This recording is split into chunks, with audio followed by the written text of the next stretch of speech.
Hello, children. Hope you all are doing good. Here I bring to you a story about a cat. The name of the story is Puss in Boots. Once upon a time, there was a miller. This miller had three sons, the eldest, the second, and the youngest of all. When the miller died, he distributed his remaining property among his sons. The eldest son got the mill, the second son got the donkey, and the youngest son was left with the cat. So when the youngest son got the cat, he thought to himself, what should I be doing with this cat? My brothers have something which is of some value to them, but I am left with nothing but this cat. So he was very depressed, and thinking about it, he sat under a tree. Seeing his master depressed, Puss came near him and asked, Master, why you are so sad? You need not worry. All you have to do is you get certain things as I tell to you. The first thing you need to get to me is a pair of boots, and the second is that you have to get a bag for me. So this youngest son, he was very surprised seeing a cat talk to him. But as he saw that Puss was very confident in his words, he went out to get the things for Puss. So when the youngest son returned back carrying a pair of boots and a bag for Puss, he was very happy. Puss immediately put them on and went on to execute his plans. So Puss had a plan in his mind. So after Puss wore the boots, he went away to meet the king in his palace. So before going to meet the king, first of all, he carried out some other plans as prepared by him earlier. So the first thing he did was that he slung the bag over his shoulder and went off to the garden. When he went to the garden, he gathered some fresh lettuce leaves, which he immediately put it in his bag. Do you know what is lettuce? It is a plant with edible leaves used in salad. So when Puss got those fresh lettuce leaves, he went and after walking for some time and sat under a tree near a rabbit hole. So by now you all might have been quite clear that Puss had a very brilliant idea in his mind. So he pretended that he was sleeping for some time and sitting beside the rabbit hole, leaving his bag open with the lettuce leaves in them, Puss remained like that for quite a long period of time.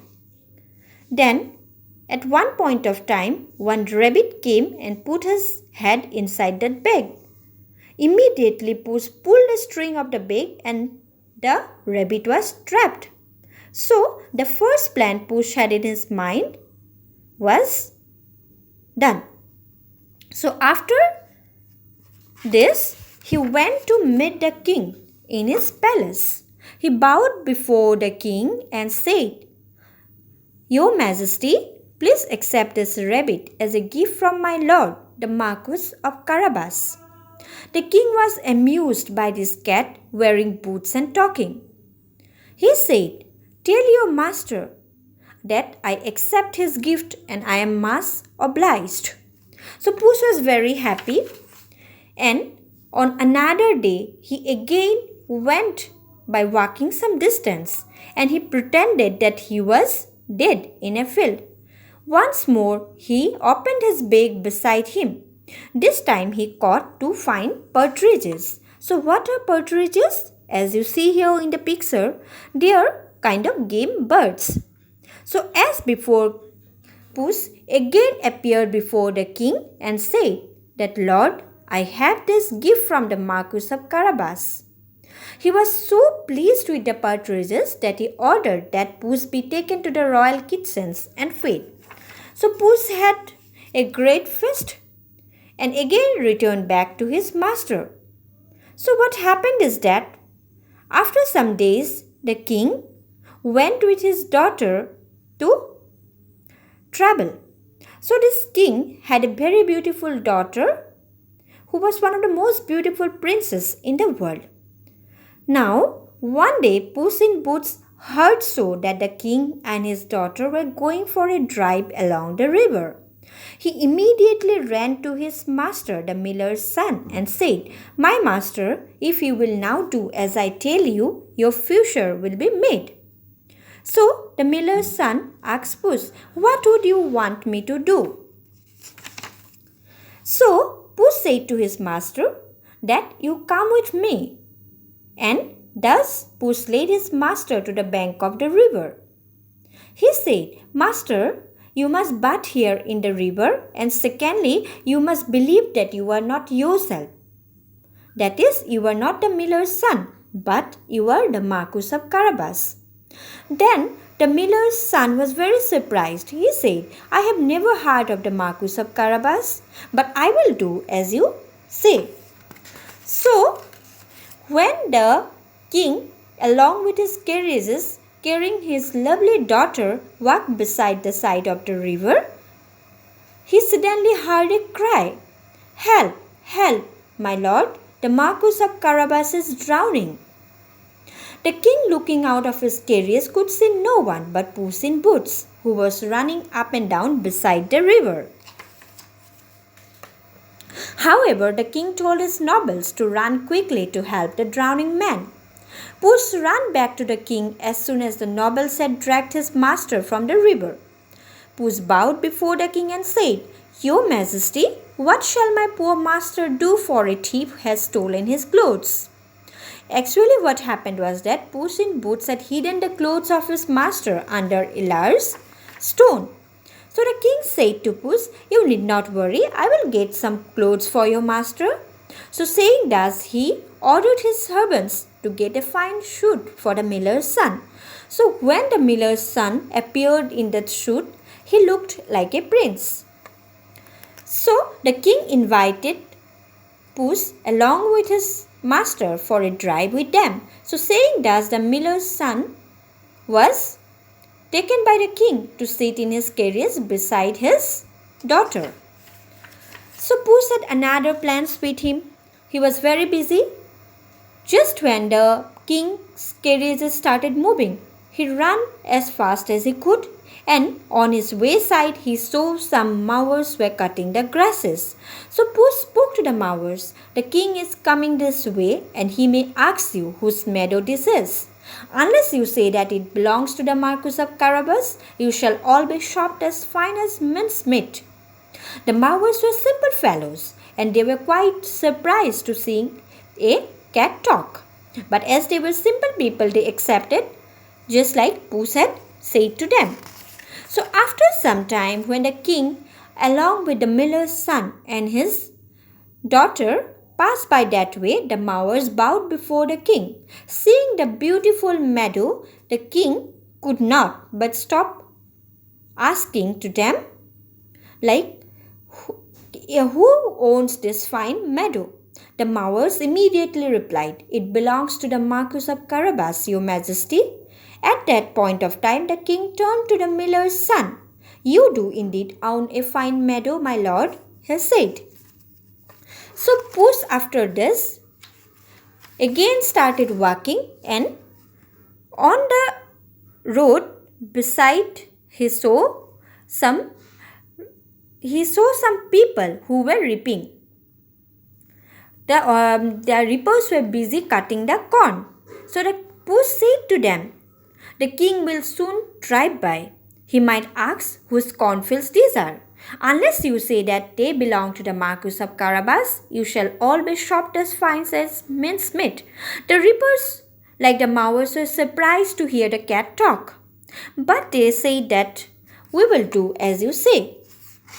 So after some time, when the king passed by, he again asked these people that, "Who owns these fine cornfields?" The reapers said they belong to the Marquis of Carabas. Then the king thought, "What a rich man he must be, and how handsome he looks," said the king to himself.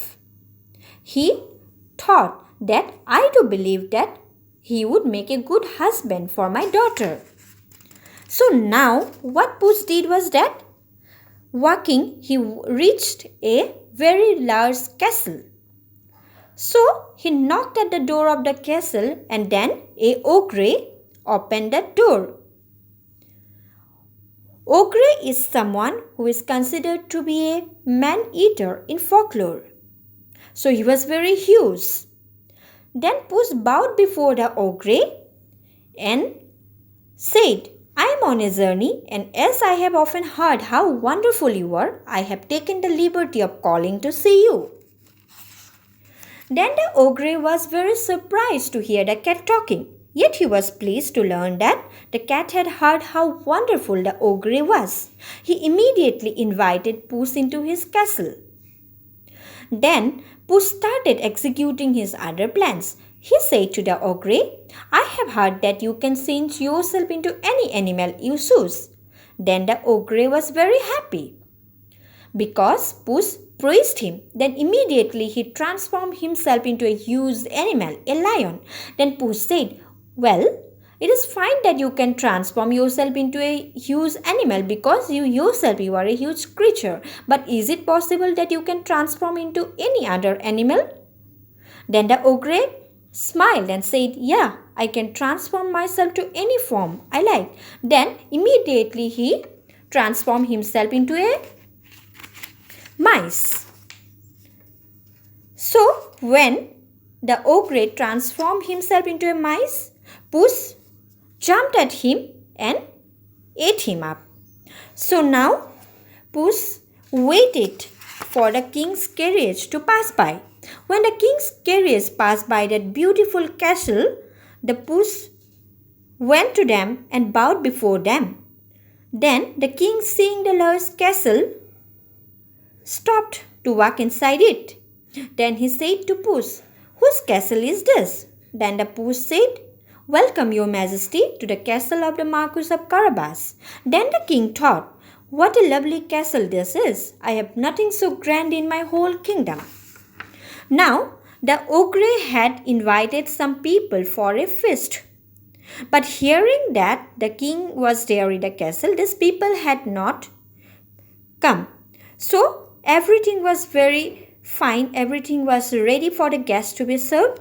So, the miller's son, the king, the princess, along with other nobles, had a great time. They dined upon the food, and the king was very happy.